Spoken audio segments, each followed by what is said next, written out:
Pashinyan moves to nationalize energy grid. Article by Hovhannes Nazaretian, published on June 20, 2025, on EVN Report.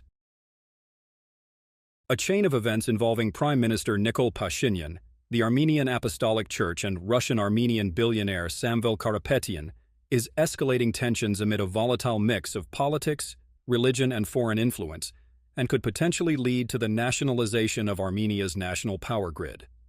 On June 17, Karapetyan, whose Tashir Group owns the Electric Networks of Armenia, ENA, the country's electricity distribution company, issued a statement denouncing what he described as a campaign by Pashinyan against the Armenian Church.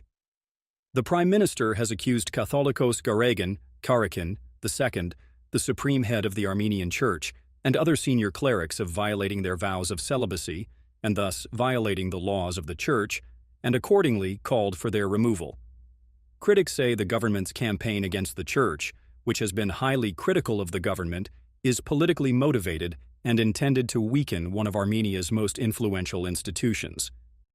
In a sharply worded interview with News.am, Karapetyan declared, "A small group has attacked the Armenian Church, the Armenian people. Since I have always been on the side of the Armenian Church and the Armenian people, I will have direct participation. If the political figures don't succeed, then we will participate in all of this in our own way."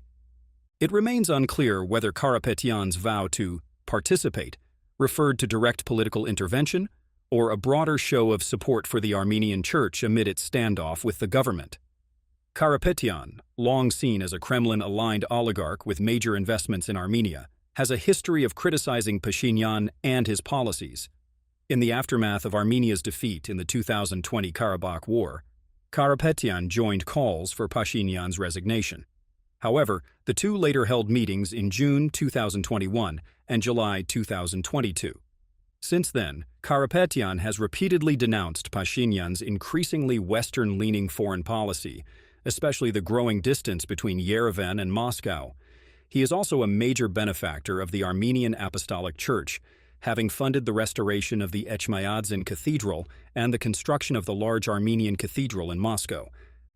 Pashinyan hit back swiftly, calling Karapetyan and high-ranking clergy pornkabaro, a derogatory term implying lewdness and moral corruption, and accused them of trying to undermine state sovereignty.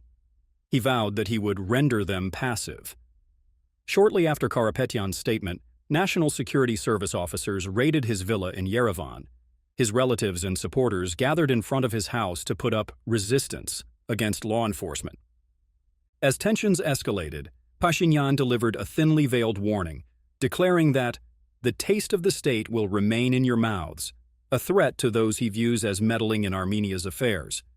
His spokesperson, Nazeli Bagdasaryan, claimed Karapetyan has decided to interfere in Armenia's internal affairs with the classic methodology from the north, in reference to Russia. Their attempts to make Armenia a peripheral province are futile, she said. Pashinyan himself called Karapetyan a scoundrel and dared him to come out of hiding. In the early hours of June 18th, Karapetyan was detained by law enforcement. He was formally charged with making public calls to seize power and placed in pretrial detention for 2 months by a court order. As he was being detained, Karapetyan declared, "I don't give a damn about them or their grid. Everything will be fine. The people will still have their say. They will understand that they made a mistake."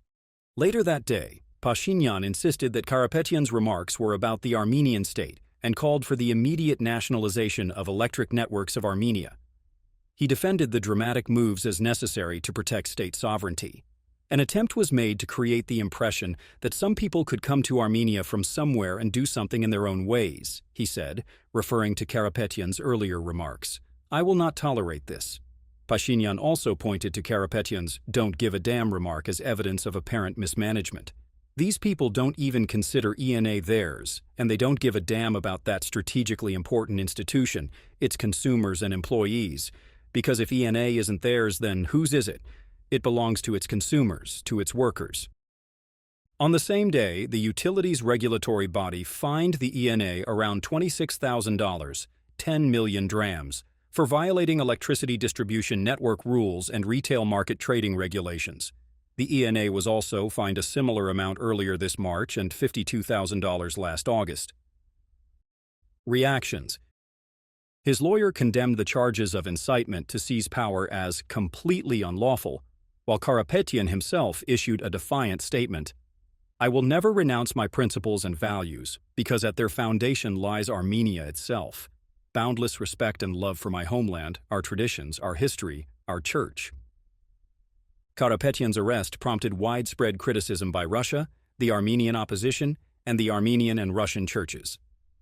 Russian Foreign Ministry spokesperson Maria Zakharova said Moscow is closely monitoring the situation involving Karapetyan, a Russian citizen who is being threatened with arrest under strange pretexts.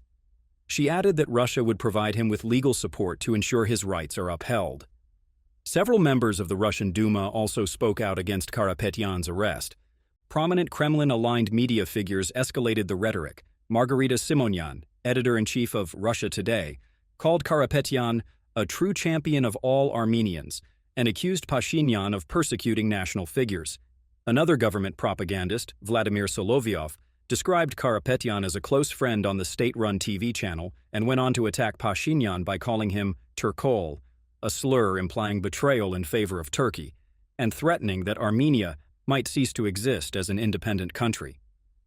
Domestically, Karapetyan received support from the parliamentary opposition led by former presidents Robert Kocharyan and Serge Sargsyan, former Prime Minister and Gazprom Armenia Director Karen Karapetyan, unrelated, and former Pashinyan ally and leader of Bright Armenia Party Edmund Marukyan. The Armenian Church, already in open conflict with the government, issued 2 statements condemning the authorities. 2 bishops, the prelates of Gugark, Lori, and Moscow dioceses, personally attended his court hearing in a visible show of solidarity. Prominent civil society activists have also chimed in, one even claiming that before Karapetyan's remarks on the church, he was already aware of Karapetyan's decision to enter Armenian politics and participate in the upcoming parliamentary elections set for June 2026, suggesting that authorities had known about his intentions even earlier and criticized the weak charges against Karapetyan. Daniel Ioannisian argued that Karapetyan either knew of Pashinyan's directive and sought to prevent ENA's seizure, or was sent by the Kremlin to Armenia as part of a hybrid operation. He referred to the recent report by Vedomosti that the Kremlin has assigned Sergei Kiriyenko, Putin's first deputy chief of staff, to oversee Moscow's interference in Armenian domestic politics. A pro-government commentator compared Karapetyan to Georgia's de facto leader Bidzina Ivanishvili, who made his fortune in Russia and in 2012 succeeded in ousting Mikhail Saakashvili from power. Ivanishvili's Georgian dream has in recent years taken a conciliatory stance toward Moscow and strained relations with the West. Georgia's opposition sees him as a Russian puppet. Nationalization.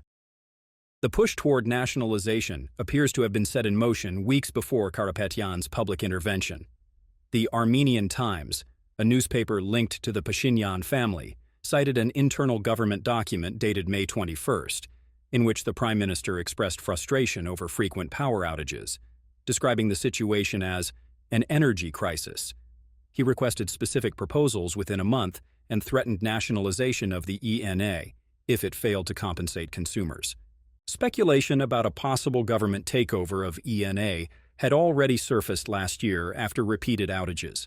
At the time, Karapetyan dismissed the rumors as baseless. ENA was privatized and sold to Karapetyan's Tashir Group in 2015. The takeover was conducted through offshore companies and was estimated at $720 million. According to a February 2025 declaration, Karapetyan and his son Sargis are the majority beneficial owners, controlling 60.8% shares of the company. The grid company was set up in 2002 through the consolidation of several smaller companies and was later acquired in 2006 by RAO UES International CJSC Inter RAO, a majority state-owned Russian conglomerate. At the time of Karapetyan's acquisition, the utility was considered heavily mismanaged. Karapetyan, whose wealth is estimated at $4 billion, made his fortune in Russia and has a significant presence in the Armenian economy, namely the energy sector. In addition to ENA, his Tashir Group controls 2 other strategic assets, the Hrazdan Thermal Power Plant and the Savan Hrazdan Cascade, a series of 7 hydropower plants. Pashinyan's call to re-nationalize the grid quickly attracted criticism by different circles. The economist Haykaz Fanyan warned that the move will inevitably have a negative impact on the country's investment attractiveness and may set a dangerous precedent. Former parliamentarian and lawyer Taran Simonyan echoed this view. The Russian state-run RIA news agency quoted Yevgeny Mikhailov, director of the Center for Strategic Studies of South Caucasus, as calling it yet another step in Yerevan's move away from Moscow. They are trying quietly, using Western support, to seize Russian assets and persecute Russian businessmen, he said. The mechanisms of potential nationalization remain unclear. Former Deputy Prime Minister Vashe Gabrielian, an economist, argued that nationalization does not exist in Armenian legislation and may require a separate law. He warned that such a risky move could prompt international arbitration disputes. Energy specialists interviewed by opposition media raised concerns about the ability of the government or new investors, if reprivatized, to make substantial investments and warned of higher electricity tariffs for consumers. Factor TV reported that 100% of ENA shares are pledged as collateral to international financial organizations, including the European Bank for Reconstruction and Development, EBRD, and the Asian Development Bank, which was approved by the authorities in 2021 and totaled around $125 million. Nationalization may require the state to assume these financial obligations. The Russian state-run Sputnik Armenia argued that ENA appears to be meeting its regulatory obligations and performance standards, and there may not be clear legal grounds for nationalization based on performance failures, as the company has been fulfilling its license requirements and making substantial investments in network improvements.